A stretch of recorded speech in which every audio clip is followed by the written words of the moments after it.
If you were kidnapped by aliens, what do you think they would look like? What I think they'd look like? Yeah. Like, do you think it'd just be the generic thing? It's just like, gray body, big head, little arms. Like the green with like the big black eyes, maybe. Just like the classic alien thing. I'd like to, they'd probably I combine to they'd have some kind of projection technology where they'd to one thing, they have to get here to begin with. So I assume they have advanced tech. Yes. Right? So certainly, me just saying things doesn't seem random. It's no, if they can get here, they can do other stuff. Especially, in order to get to Earth from wherever they are, so that's a long time. If their goal is to get me, mm-hmm. then they clearly have a plan to get me. So they're gonna convincingly have to get. So I'd imagine they'd be able to project. As, okay, yes. So a relative or shapeshift or a loved one or a shapeshift, whatever the case. Mm-hmm. I'd imagine they'd look like something I'm familiar with to get me to go along with the cruise. And then once words, they look like whatever the Makes fuck, sense. like a big cockroach of a tail or something. I don't know. At that point, I'm out. They've removed whatever they've removed. There's parts of me detached. Me being concerned of what they actually look like outside their disguise. I'm whatever. We've passed the realm of me caring about the aesthetics. Mm-hmm. Hi, I'm Aaron Neuwirth. I'm a film critic for We Live Entertainment, and I co-host the podcast Out Now with Aaron and Abe. I am a big Godzilla fan. Hi, my name is Terence Johnson. I am a film critic at Neuwirth.net, and I have seen some Godzilla movies. And this is Two Black Guys Talk Godzilla. Okay, so this is a special episode. It is. Because the idea for this show was to do these in order. We're doing in chronological order. Uh-huh. And at the time of this recording, to give a little peek behind the scenes, sure. While we've already recorded our Godzilla and Godzilla Raids Again episodes, the opportunity arose for us to see Godzilla vs. Mechagodzilla, the 1974 film, the 14th film in the Showa era, in a theater on the big screen, at the Frida Theater to be specific. And because these films, they don't get shown on the big screen very often, I thought it made a lot of sense for Terrence and I to actually go and see the movie on the big screen as opposed to missing out on that opportunity. So by the time you hear this, it'll be weeks, months after I've actually seen this movie. Literal months, yes. But what's fun about this is that you're jumping in now to like I mentioned, the 14th film, which is drastically different from the first two films that we've just watched. Oh, yeah. So I want to talk about this, but so what we're doing is, as you've already read on your device that says what episode this is, we're talking about Godzilla versus Mechagodzilla. A bionic monster, a menacing giant, an awesome machine, unleashed with a deadly task. Godzilla, the only hope for Earth's survival. Godzilla versus the bionic monster. Godzilla strives to win supremacy in a fight to the end. Will Godzilla triumph? The Earth survive? Godzilla versus the bionic monster, an earth-shaking movie. Rated G. This film was directed by Jun Fukuda, who has done many films in the Godzilla franchise. I'll read a brief plot synopsis here. An Okinawan prophecy appears to foretell Earth's destruction at the hands of Godzilla, only for the true Godzilla to reveal his doppelganger as a mechanical alien weapon. That's surmising a lot of things. Let me tell you something. Let's just start right here. Okay. Let me tell you something. Mm-hmm. Nothing. There's not a single thing that could have prepared me for what we just witnessed with this movie. I had the only context I have for Mechagodzilla is obviously seeing the various figurines, mm-hmm. and then Mechagodzilla popping up in Godzilla X Kong. Sure, the first version of Godzilla, a version of Mechagodzilla, which you'll find is there's a lot of versions of Mechagodzilla. So, and this one is completely bonkers. What a ride I experienced watching this movie. This movie. It's so hard to describe. Truly, nothing could have prepared me for what we witnessed. I'm so happy that you, for one thing, are saying this in a positive manner. Yes, this is a positive.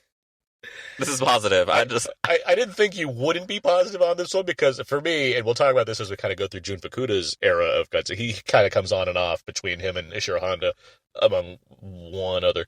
But he's not my favorite Godzilla director. Mm-hmm. However, this is his last film that he makes for Toho, for Godzilla, and it's my favorite of his. It's my favorite Fukuda film. And for good reason. I think this is my issue with him is we'll have talked about in previous episodes, is I don't think he quite gets the balance as well as Honda does in his films, or at least his goofy side. It's like, but the weird comparison I have is like Richard Donner versus Richard Lester on the Superman films, where Richard Donner does the first one, they both kind of do the second one, and then Lester takes over on the third one. The lesser, or seen as lesser films by many, are in that Superman 3 Richard Lester era kind of thing, where they just really ride in the goofy zone as far as what Godzilla's doing. This one, I think, has a good balance of how goofy it is, mixed with like battle stuff and just a wide variety of things. Like there's musical moments, there's aliens, there's an old deity that becomes a major factor. Yes. There's Godzilla-based action drama. Like, it has a real good feel for how to do this kind of movie in a way that I'm not as big on when it comes to Godzilla vs. Gigan or Godzilla vs. Megalon. Now, who knows? Maybe by the time we actually watch these again, they might grow on me differently. I have opinions about them. I don't think they're necessarily bad, but at the same time, this one, for me, I rank this one above the other Fukuda movies. I do like this one quite a bit. I could see why, because like I wrote down in the notes that I wrote, and we went to get something to eat after this, but for all the silliness, and this movie is silly as hell, the plot of this movie is extremely well done. Yes. Like, silly, and we will talk about all the various things that I just found absolutely bonkers about this, but the actual plot and the story of this movie is extremely well done, which is why it is among my favorites of the ones that I've seen so far. Well, I'm sure by the end of this podcast, I'll do an ultimate rank. Oh, for sure. But this is pretty high up there, even though there were some parts where I was like, okay, this is just dumb as hell. But the plot of it is pretty amazing, so that when you get to the alien of it all, which is where I glitched, my brain stopped, and I know that you were probably waiting for this reveal to happen, because you were like, oh, Terrence is about to be in for some crazy shit, and I looked at you, I was like, this aliens cannot be where we were going with this, obviously, because my only context to Mechagodzilla is that we built it. That they built it, and King, spoiler alert for movie number 35. Okay. Whenever we get to the legendary ones, but that it's like King Ghidorah, his head is sort of, his consciousness is in it. Mentally control, yeah. And so there'll be something similar to that in although the Godzilla film. There definitely is something similar to that in this, where they're like, we've lost control of the head, and we need a robot, a control component. It's, I mean, that's, it's Voltron. Like, I mean, it's like the same kind of thing. But I said aliens. we have just in terms of how we watch these, we went from like even Raids Again is grounded, and this starts off grounded, and then suddenly they're like, the aliens are here for our conquest. So this is where you're and like so without the context, because we're talking about the 14th film. Yeah, people are going to listen to this, realize that we talked about other films before this. Yes, this won't be the first time you're dealing with aliens. For one thing, and not even the same aliens. It was just it's bonkers, but it like the plotting is so good that even with how ridiculous I thought that was, it's not like the movie drops the ball on them. It's not like the movie, they do feel like they come out of nowhere, but it's not like they aren't then woven into the plot in significant ways. For sure. It provides you a mystery that's set up, and that's the resolution of the first part of a mystery. Yeah. And it goes from there. The fact that the aliens are just like human flesh covering, they're the Samoans from, what is it, Black Hole Planet 3. Yeah, Black Hole Planet. Yeah, Planet 3. They're the Simonians because they're ape-like when their facade melts away. That's fucking ridiculous. My God. I mean, I'm not going to tell you which ones, but there are other ones before this that have aliens in them as well.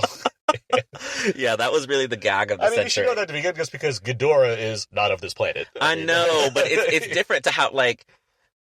So that's what I'm waiting for the legendary films to embrace. The fact that we've established that Ghidorah is not from this planet, that means other things are also not from the Earth. Yes. Where are those aliens? I kind of want to see Anguirus in a In a legendary film? In a legendary film, yeah. You see that, and that's why I was happy we watched Raids again before we watched it, because I know he pops up in this movie briefly, just to give you a kind of like a gentle reminder, like, and at this point they're friends. Like you haven't really I was real sad when what happened to him happened to him too. Exactly, right? He gets beat up by what he thinks is Godzilla at the time. Then he realizes, he's like, wait a minute, you're not my friend. This movie is nuts. Well, you're not wrong. Because, like I said, I'm a big fan of this movie, but I do like that it has various twists and turns. And certainly coming at this point in the series, there's only so much variation on what, like you talked the last time we recorded chronologically, about kind of understanding the structure of these films. And this is as structure as it gets, as far as some monster comes in, human plot.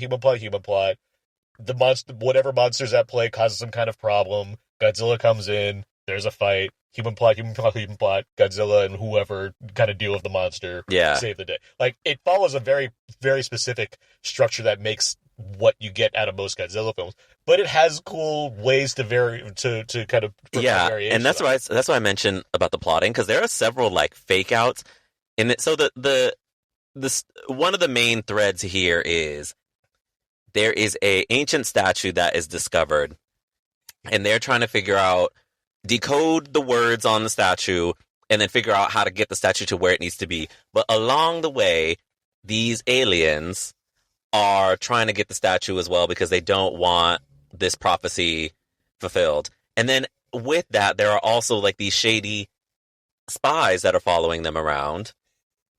And this description sounds fucking great. And you're like, what about Godzilla? We'll get to him in a second. But yes, it's like, but what is so smart is there are several times in this movie where the statue has appeared to have been stolen. Mm-hmm. Or something has been taken. And then they reveal, like, oh no, that these are, that was a fake out. Like, it was over here all this time. And it was I fell for every one of them. And I was so thrilled to fall for them, because it meant that the story and the plot was engaging me. I think that the human characters in this, the more that I'm talking this to you, the higher this movie is rising in my mind, even though there's some things that some ridiculous stuff that takes it down. But like I found the human characters in this really interesting. Okay. And the vibes that they all had were with the exception of the grandfather. That character. Was he a little over the top? Just a smidge. But the vibes were immaculate amongst the humans and what they had going on and how they were dealing with things. It's the kind of thing where it's not my favorite of the human plots in these movies, but that's interesting. There's some key ones that are coming that I really enjoy, but in terms of like their function in this movie, I liked their plot actions, like in terms of like personalities or what have you, whatever for me. But in terms of how their roles in this story, they did enough to keep things moving, and they're decipherable enough as far as who they are. So I wasn't like, there was never a point where I was bored with what the humans were doing. No, I agree, and again, that's what I think Fukuda and the writers on this one, I think they tapped into that quite well. Yeah. Where now, I don't know. This will be coming right after, I think, Megalon, which gets ridiculed because of that's the tail sliding one. But it can't wait for that. It has some really silly character stuff that I actually quite enjoy. But this one's more, and because there's that mystery element, like we were saying, there's an intrigue there. It relies on suspense to a degree. Like, this is still a poppy 70s film, so it's not as though the thrills of it all are really going to get to you. Mm-hmm. But at the same time, yes, I'm repelled by like them trying to figure out what's going on. Why are these mystery men chasing us? Who's going to get shot? Like, I love that stuff. And it's not like, it's not a 70s paranoia thriller, but it's still like doing stuff of the era that kind of makes a lot of sense. Well, the filmmaking of this, I think, is really strong. Just all of the snap zooms. Yes, a lot of snap zooms. But like, they all worked for me. Mm-hmm. I really enjoyed the filmmaking of this. Mm-hmm. And the human characters. And then I do just want, like, I have to say, the fashion in this movie, costume design, amazing. Like on the aliens or in general? On everybody. On everybody? The alien look was great. Describe the alien look, please. So they're wearing like silver jackets, silver pants with like boots, like some metallic stuff on the back, but like the all black ensemble one of those Interpol agents was wearing was great. The white jacket, the sunglasses, like the skirts and the boots for the women characters in this, just the knitwear in this, like obviously just by virtue of, we get mass manufactured stuff, right? You don't get like cable knitwear like how we used to get. But in this movie, like there's a scene where they're wearing sweaters and I'm like, oh, this is like top tier knitwear. It's I argue like Italian cinema is influencing it at this time. Yeah. So you have so much like great colorful work. I mean, European cinema in general, but yeah. So, like in the 70s, colors are just so rich there. And so like having Japan, even though these are lower budgeted films by default, I still think the effort goes into, to getting these the modern fashions of the time that might not seem like revolutionary because the hair, good. They look great.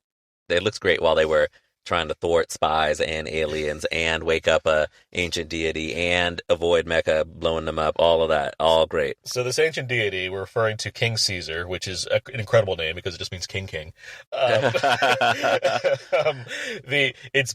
design is based on Shisa, which is this like the stone lion type thing. Yeah, you see in like Japan, like it's a common kind of reference point, and that's this Chinese guard, like it's a variation on this Chinese guardian thing, and that I like seeing this for the first, like I've seen this plenty of times now, but seeing it for the first time and realizing that this statue is going to lead to like whatever the bigger version of this thing is, was certainly exciting, and I was hoping that you were excited by the potential of what this is going to turn into at some point.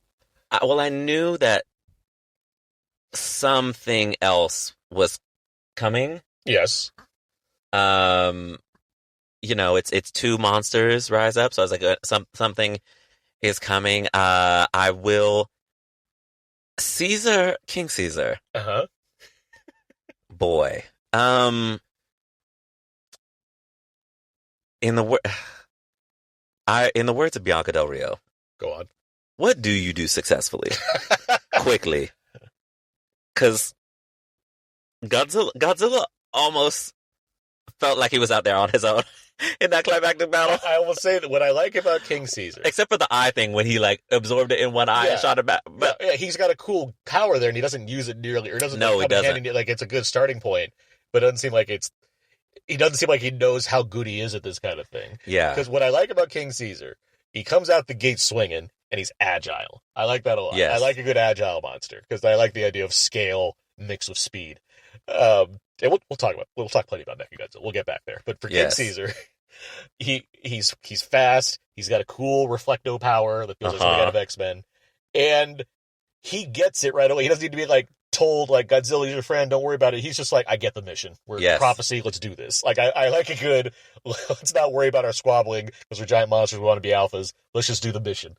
I like all of that. But yes, once Mechagodzilla kind of gets on his game, King Caesar's pretty down for the count for a lot of the rest of the final battle. Godzilla was really fun. Godzilla had to do a lot of work to kind of finish this thing. Yeah, I think the design is fun. It's a fun design. I like the ears. I wish there was more ear play. Yeah, and I think, but what King Caesar, what leads to King Caesar, and I love musicals. Yes. I have a theory about how a musical number in your movie almost guarantees that the movie will be good. Yes. Though I think this movie is good, her singing a 70s style song to wake Caesar up. One of his descendants in one of the descendants of this of the Azumi, I believe it is, of this royal family has to Caesar's sort of cave is opened, rock dwelling is opened, but he doesn't wake up until he's sung awake. And so this girl gets on her knees on the beach as Mechagodzilla is advancing and starts singing a 70s style song to wake him up.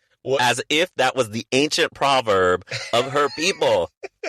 And I mean, the movie's filling in background music, but she's just presumably singing it on her own.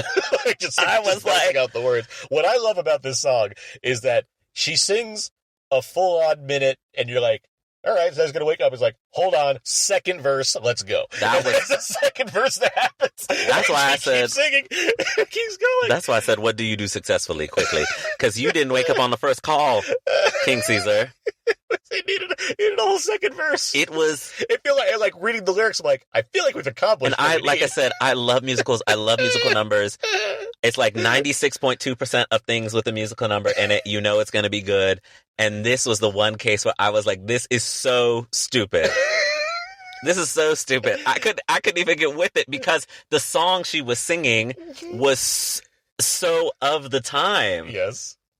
But she's supposed to be like a descendant of this like ancient family. Why is she not singing a song? They update the song. They didn't update those damn lyrics. They updated the beat and the rhythm. I could not believe that was. You could update the song style. Of the many unbelievable things this movie had, that is at the top. You're criticizing the fact that the song was modern? Yes. If she had got down, if it had felt more like a ceremonial chant, I would have been like, okay, but like it. Hold on. First up. But this is why I said, despite the silliness. No. Let's stay on this for a second because yes. I do think again, it only sounds like a modern song because we have backing music that she's not hearing. Right? She's on the beach just singing a song. It's not like she's singing and with it's not like there's a band behind her playing instruments. The song she is singing sounds like it's from the 70s. I'd like to think that because she knows he's an ancestor of this ancient thing, that over the years they've modified the song. I mean, I heard it in the movie, or have to believe what the movie tells me. I don't think so. That was ridiculous. It was so ridiculous. And I did not like that. I liked the idea of singing the song. I hated it. And I liked the song. I just didn't like how it was employed in this.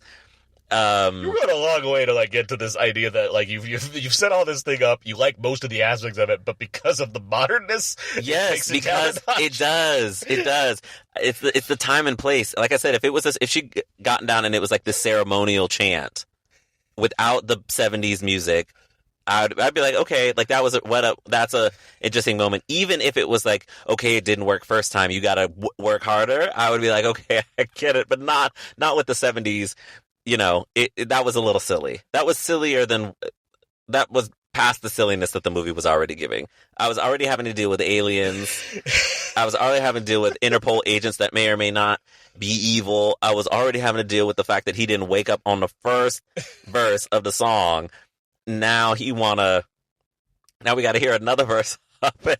So yeah, that was some of the silliness that I think that like you would hear. You might be listening to this and you've never seen this movie and you're like, aliens and a musical number. And I'm like, the movie is but the plot. I never used the poll function on Instagram, but I think we might need to do a poll for our listeners on if they like the song in Godzilla vs. Mechagodzilla. Yes, we absolutely should, because it was, and I'm of the two of us, I am the musical fan. I'm the, I'm not even like, I can't even like think of the melody offhand, but I wasn't looking at the movie and being like, this is a real down spot in the film. It was otherwise immaculate production. It was so foolish. Especially because it's like, it delayed Mechagodzilla. It delayed the first part of that fight.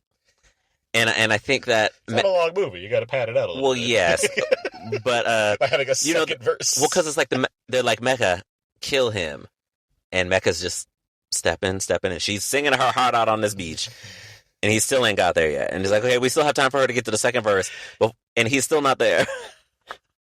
which to me was so ridiculous.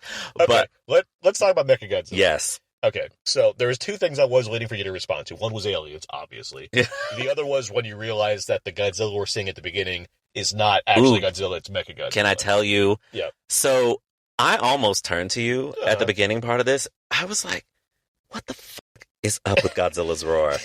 Yeah, because it's a different sound. Yes. I was like, it's like a weird screech. Uh-huh. And I was like, is this because we've jumped so far in the future? I was like, is this what I'm supposed to expect for all of these next ones? Because I don't know if we're going to make it if I have to sound it. It's so grating on the ear. I love that you were buying into this as like, this is just, I'm accepting this as truth. Right? Yes, because, I'm going with these movies.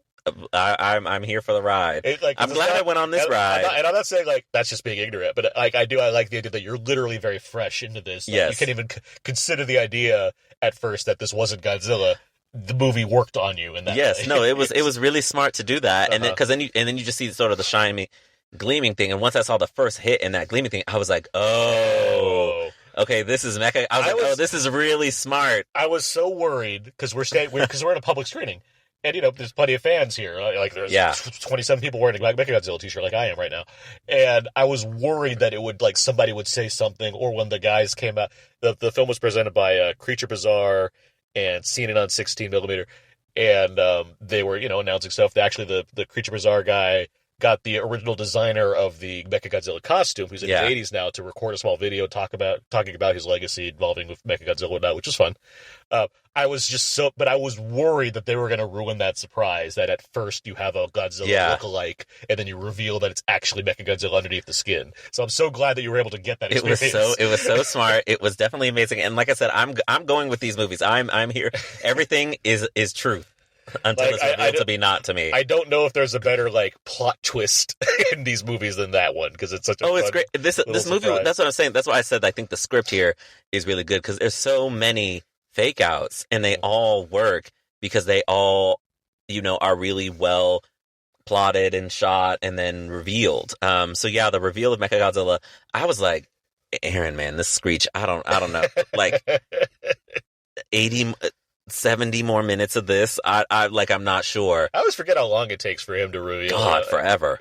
Well, it seems like, but it's shorter than I realized. As far as understanding, this is not actually Godzilla, and then Godzilla come, and then the reveal. So the Mechagodzilla, I've obviously seen the figure, and you're wearing a shirt with Mecha on it. Mm-hmm. The design of it is very cool. It is. It's a really cool design. And Mechagodzilla certainly is a great foe. Yes. For Godzilla. Mm-hmm. In this film, he is created by aliens to help defeat Godzilla so that they can take over the world. Naturally, yes. And I like that both our human characters that we're rooting for are like, that's not Godzilla after all. It's some kind of alien device. We should call it Mechagodzilla. Mm-hmm. Cut to the aliens. Ha! I see that they found Mechagodzilla. They've all agreed on the same name separately. Yes. I mean, when it makes sense, it makes sense. And so the design of it was really cool. Mechagodzilla was beating everybody's ass. Yeah. First he comes into town as Godzilla and just sees the buildings like, this building. Yeah. Destroys it right away. Like in a way where it feels very purpose, very like. Well, anytime I say, I'm like, here go Godzilla knocking shit over again. Like, it's not just like he was walking around, he happened to hit a building. He just saw that building and said no and destroyed the building. And then he fights Anguirus. Anguirus comes out and of the tries ground. to basically, he King Kongs his face. He goes for the old jaw grab. Yeah, breaks his jaw. And Anguirus is and it's bloody. It sucks for Anguirus. Yeah, a lot of blood in this. This is a gory Godzilla. This is. It's got some, even the humans get some gore. The Simonians. Yeah, we see people getting shot in the neck and just craziness. But yeah, with Mecha, I think what I think is so smart about that as a villain, it's like, and it's like Godzilla is an unnatural natural being. Yes, and this is like an unnatural natural. I don't know if I'm saying that correctly, but just like it's made from space. Obviously metal. Made from space titanium, which got a big laugh out of everybody in the audience. Mm-hmm. I was like, I don't really know what's super funny about that, but whatever. I was just like, okay, because it's titanium, but space titanium. Yeah, space titanium. I was just like, okay, whatever. Like that's what he's made out of. But he has all of these things that are based in sort of the modern, like, human understanding. Yes. Whereas Godzilla, I think it's like Godzilla being a prehistoric creature versus here's something from like the future from space. So it's like the future and the past are sort of battling, and Mecha was fucking them up, man. At one point in their battle, at one point in the battle, I said, okay, we might be going a little overboard with Mecha shooting this many things, because to that point we have not established. It was just an unlimited supply of like finger and toe and eyeball and chest beam, and it was two things. One, my favorite little bit in that final battle between King Caesar Godzilla versus Mechagodzilla is that Mechagodzilla can turn his entire head 360 degrees. So he turns his head one way, his body's facing the other, and he gets a double shot where he shoots Godzilla in front of him and shoots King Caesar behind him. And I'm like, that's just good. That's just good tactics. Yeah. But the other thing, because these movies, as they go on, they become more kind of in tandem with wrestling. Wrestling's huge in Japan at that time, for kids especially. And it becomes more like, let's show these bouts, but with giant monsters. And what the film is doing is what a wrestling match does, right? It has the villain character kind of get the upper hand in the most dramatic ways possible. In this case, it's explosion after explosion after explosion. Yeah. Before you finally be like, all right, now let's get our hero back on his feet and let's see what he can do to pull out. It definitely gives that vibe, because Godzilla, I mean, he was blowing him up. I think at least 30, 40 bombs. There's a lot of explosions. They puncture him, puncture his neck. Godzilla got blood trickling down him. I think what especially helps is because it's a completely new character. There's two new characters for this. Yeah. At a time when you're going to see a lot of reuses of certain areas. Yeah, there's new ones, but they're mixed with like reuses of like Ghidorah comes back a lot. And this one is just like, we have new guys. It just feels like it has a proper budget to do something. Like, it seems like they felt energized to like do something new here, and it shows, because it's one of the better looking Godzilla movies of this era as well. It's bright and colorful and poppy, but like the costumes are cool.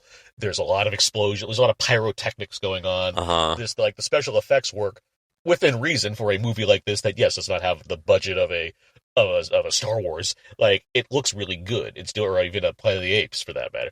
Like, it's a good looking movie, and I like that it's able to, the costumes feel like there's people in them and they're able to actually move and do stuff. Like, Godzilla has a lot of character in this movie. Godzilla is very expressive, is what my notes say. He's got a lot. Okay, he definitely had like a Dratz moment where he he has a Dratz moment, and he looks at the other Godzilla while Godzilla's skin's still on him and goes, "The fuck?" Yeah, it's such a great. It's great. He's very expressive, which is so different from the first two that we've watched, and so different from some of the other ones. He's getting more expressive, and I thought that final battle was.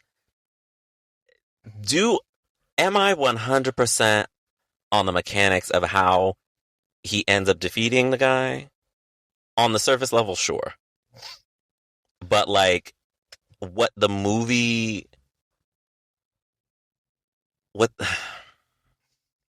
Godzilla turns into a magnet. Well, let's play into this, because Godzilla is a smart character. Yes, it's important to understand that Godzilla knows how to win battles, because he has to. He has to. He does that. I will give Godzilla credit for. He has to be the king of the monsters. Therefore, he needs to know how to like combat the varying foes that have different kinds of powers that he goes up against. In this scenario, he comes up against someone that has unlimited weaponry that can blast and do all kinds of stuff at him.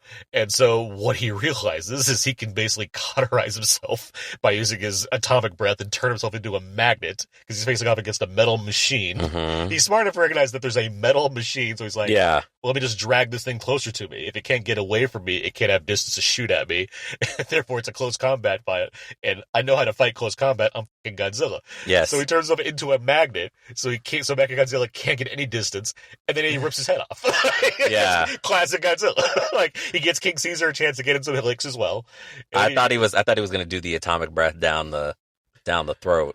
The atomic breath down the throat, which we'll talk about is that a legend? Yeah, legendary. It's legendary. That is such I grew up watching the movies, and here's something I always wanted to see happen kind of move. That's exactly what that thing is, because there's nowhere else that they does something like that, but it's one of the coolest fucking things I've ever seen in a Godzilla movie. Okay. We'll talk more about that later on. Spoiler alert for 2046 when we talk about that movie. It's such I'm a fan, and this is what I'd love to see happen kind of move. Yeah, it was good, but I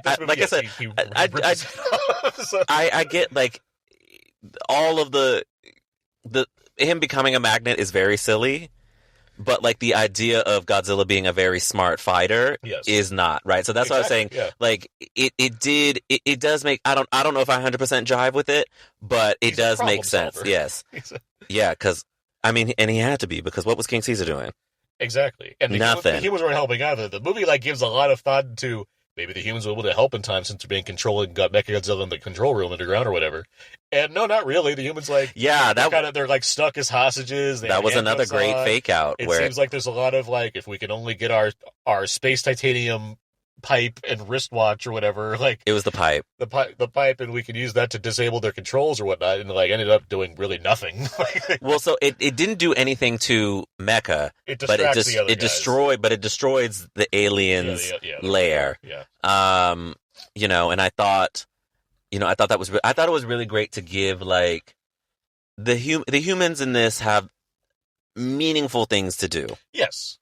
That contribute to the final battle. Because the final battle is actually being fought in two places. It's Mechagodzilla versus Godzilla and King Caesar, and then it's like the aliens versus the humans. And so from that, I was very entertained. This was a very entertaining movie. It's silly as shit, but it was. I was entertained. Were you entertained with the way that you mentioned already? Like the crowd kind of laughed at certain parts.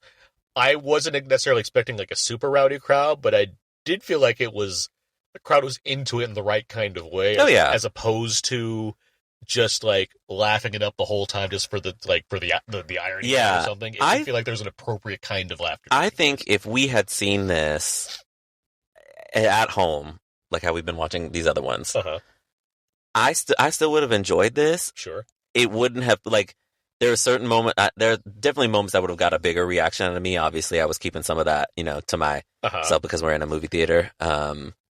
Even though I do love to yell at a movie screen here and again. But like the funny stuff in this would still be funny to me. I like this because then the thing about it is just like the space titanium was the thing that really got the audience the most, and that I'm just like that. I just wasn't moved by it. I was like, okay, it's space titanium.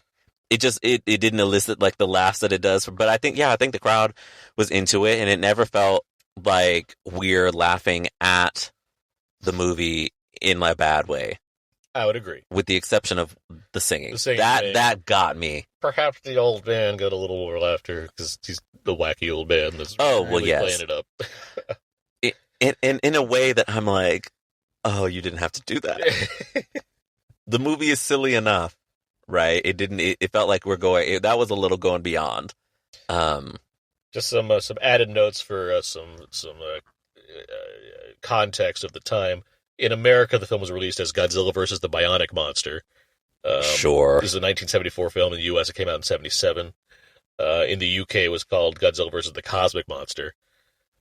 Spoiler alert. Why these titles? I don't know.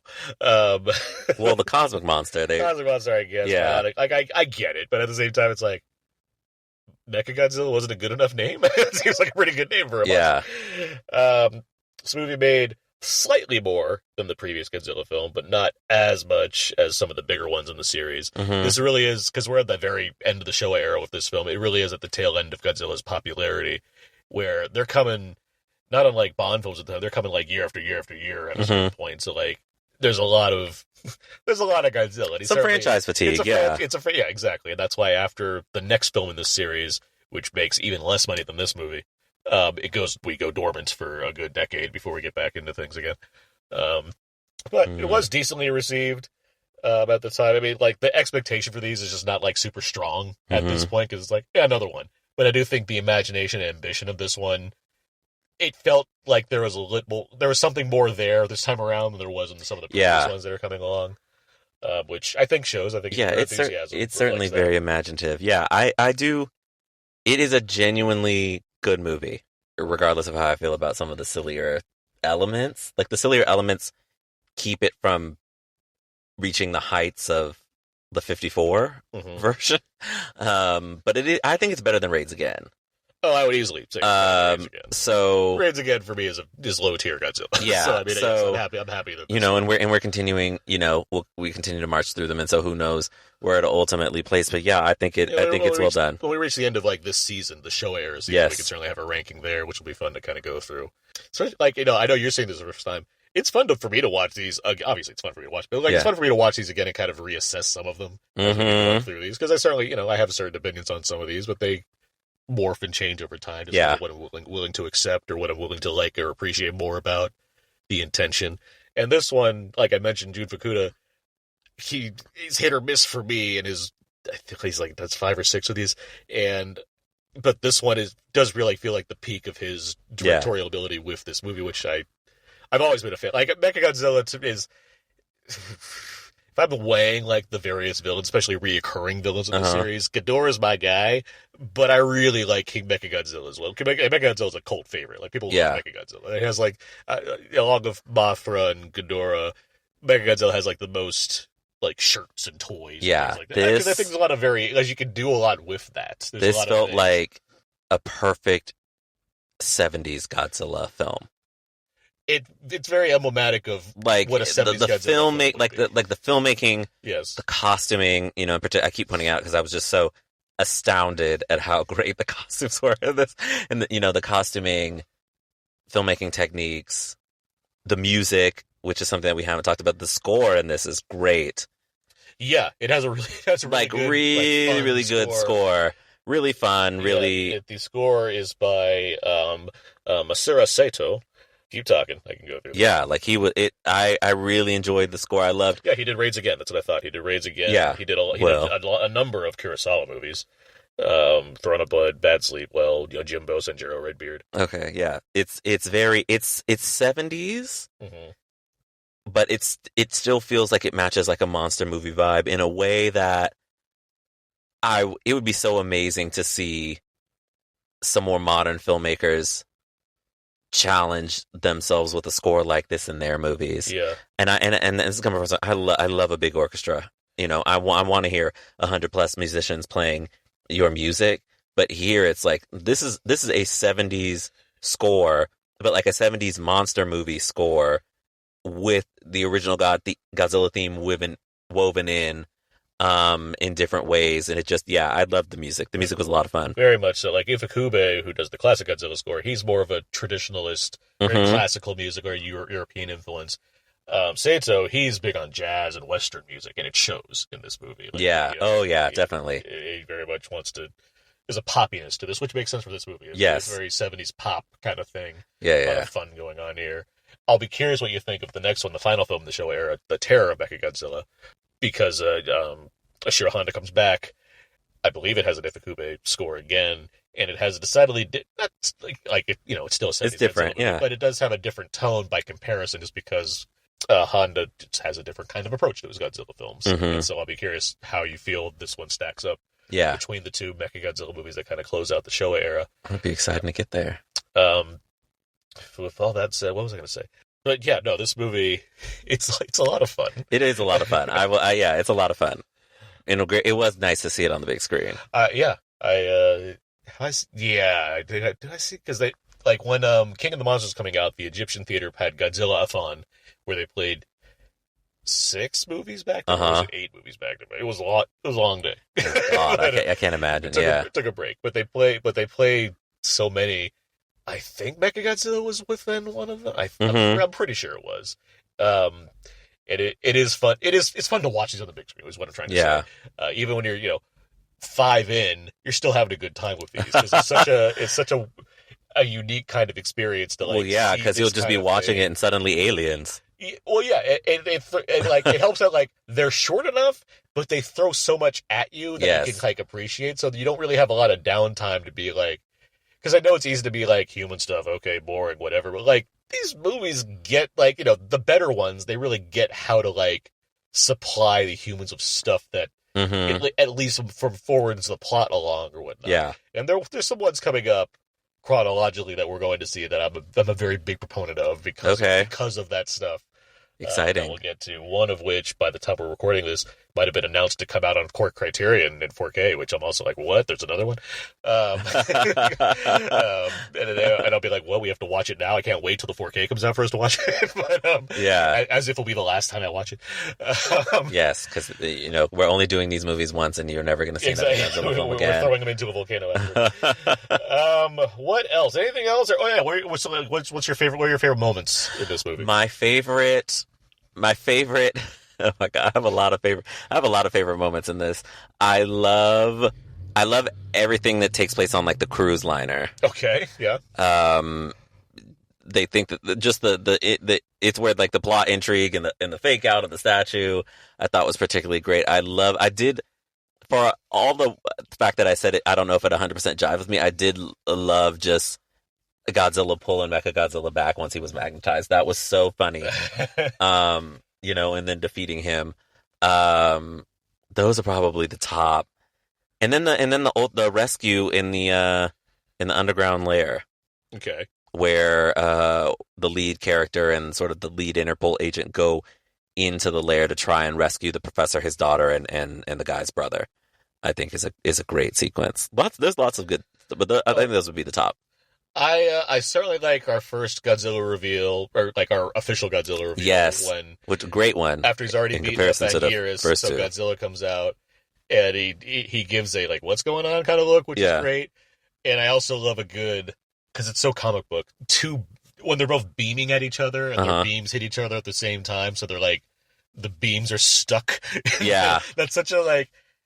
There's nothing that makes sense about that, but I'm like watching that, like that's just that's like anime or panels like coming to life. Yeah. In a way that was fun. In a movie like this, of all things, like that's neat. Yeah. I do like the first time a face melts into being a simulation. It was like, oh, that's what that is. Yeah, I was definitely like, what is going on? Because I think the first time you see it, it's only half. Yeah. The reveal that it is aliens is that's always fun. But it is, and yes, they're like sci-fi costumes or whatnot, like are just really neat. The constant, snap zooms onto the statue we're always using. Sure. Now that is what got me to laugh every time. Everybody else was laughing about Space Titanium, and every time we snap zoomed to these stupid statues, I was cackling. Yeah. I mean, this movie's chock full of just stuff to enjoy. Yeah, it was great. It's a lot of fun. It's fun. Yeah. All right. Well, I think that brings us to the end of this. I think so too. This episode. Where can people find more of you online? You can find me at lenoirauteur.net, LENOIRAUTEUR.net, and on Twitter at Terence B. Johnson. I'm on all the socials at Aaron's PS4. I'm the editor-in-chief at Weave Entertainment. You can find all my movie reviews over there. Why So Blue for Criterion and Blu-ray reviews. And I co-host the podcast Out Now there in a Day with my friend Abe. We talk about weekly movie releases. Everything I do can be found on my personal Substack page, dakotazeek.substack.com. And that's going to do it for this episode of Two Black Guys Talk Godzilla.